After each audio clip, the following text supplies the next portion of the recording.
नमस्कार.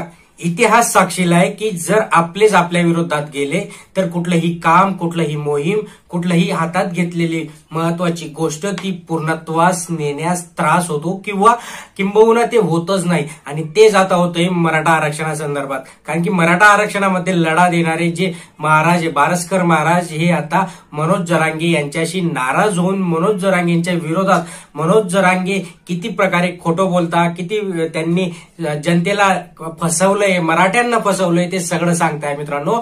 त्याच्याच संदर्भातील आता एक मोठा गौप्यस्फोट म्हणजे ते उद्या करायला जाणार आहे.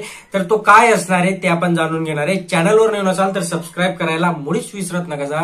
लाईक करत जा, शेअर करत जा. त्यांच्या म्हणण्यानुसार मनोज जरांगे पाटील कोणत्या व्यक्तीला आमदार बनवायचं स्वप्न दिलं आहे त्याचे पुरावे त्यांच्याकडे आहेत.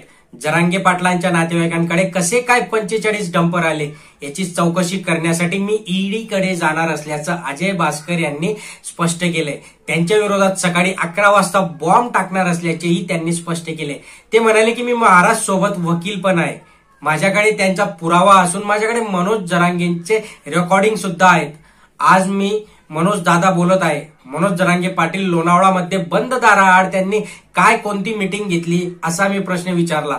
बंद दाराआड तुमची काय डील झाली? 14 तारखेला जी सभा झाली त्यामध्ये जरांगे पाटील यांनी 6 मागण्या केल्या होत्या. त्या सभेआधी तुम्ही समाजाची मागणी मान्य केली. लोणावळ्यामध्ये सरसकट शब्द सोडून दिले. बंद दाराआड बैठक झाल्यानंतर लोणावळ्यामध्ये सरसकट शब्द का सोडला? अंतरावली मागणीमध्ये ज्या 45 बांधवांनी आत्महत्या केली त्यांच्यासाठी सरकारी नोकरी का सुटली अशी विचारणा त्यांनी यावेळेस मनोज जरांगे यांना केली.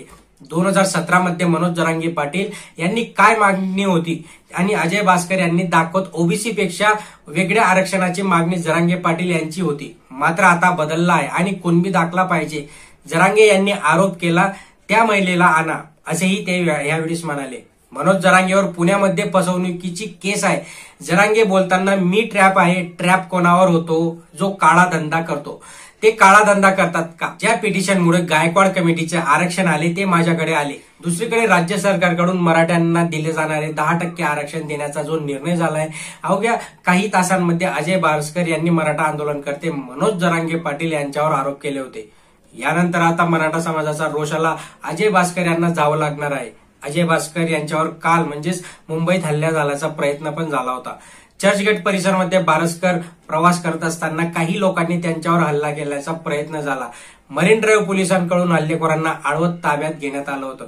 बट ज्याप्रमाणे आपण म्हटलं की घरातलाच जर कोणी फुटला तर ते कुठलंही काम पूर्णत्वास येण्यास त्रास होतो. आता मनोज जरांगे पाटलांनी काय गुप्त चर्चा केल्या होत्या, कोणत्या नेत्याला त्यांनी आमदारकीचं स्वप्न दिलंय ते पण आहे इथे बघण्यासारखं. मित्रांनो, चॅनलवर नवीन असाल तर सबस्क्राईब करा, लाईक करा, शेअर करा.